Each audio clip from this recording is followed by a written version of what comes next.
صل على سيدنا ومولانا محمد وعلى آل سيدنا ومولانا محمد وبارك وسلم.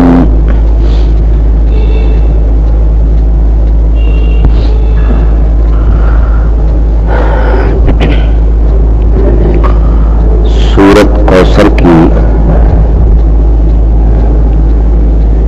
دوسری آیت میں مقام محمد الرسول اللہ صلی اللہ علیہ وسلم کے ضمن میں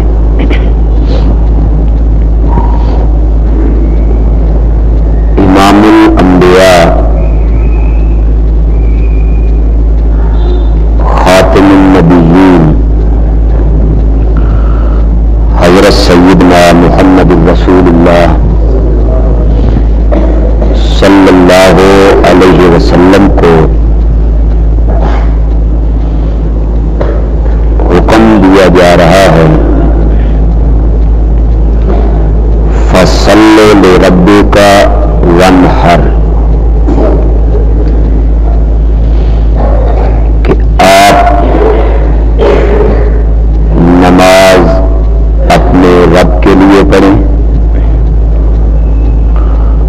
اور قربانی بھی اپنے رب کے لیے کریں.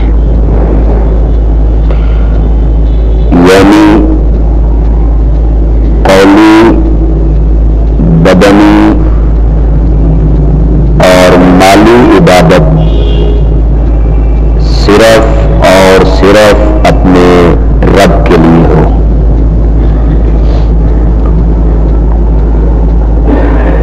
یہ نماز پڑھنے کا اور قربانی دینے کا جو حکم آپ کو ملا اور آپ نے اس پر عمل کیا، شریعت میں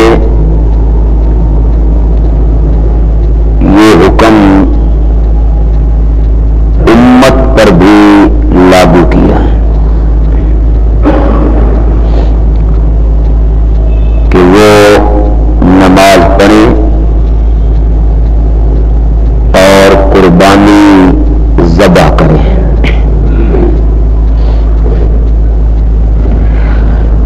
عید الاضحیٰ جس کو عید قربانی کہتے ہیں، اس کی آمد ہے. لہذا آج کے درس میں میں یہ چاہوں گا کہ وانحر کی تفسیر، وانحر کا مفہوم بیان کرتے ہوئے قربانی کے متعلق کچھ عرض کروں. سب سے پہلی بات یہ ذہن نشین کیجیے کہ قربانی ذبح کرنے کا حکم جانور اللہ کی راہ میں قربان کرنے کا یہ حکم صرف ہمیں نہیں ملا، بلکہ ہم سے پہلے جتنی امتیں آئیں ان میں قربانی کا یہ دستور ان کی شریعتوں میں قربانی کا یہ حکم موجود رہا ہے. چنانچہ سورت حج صفحہ 303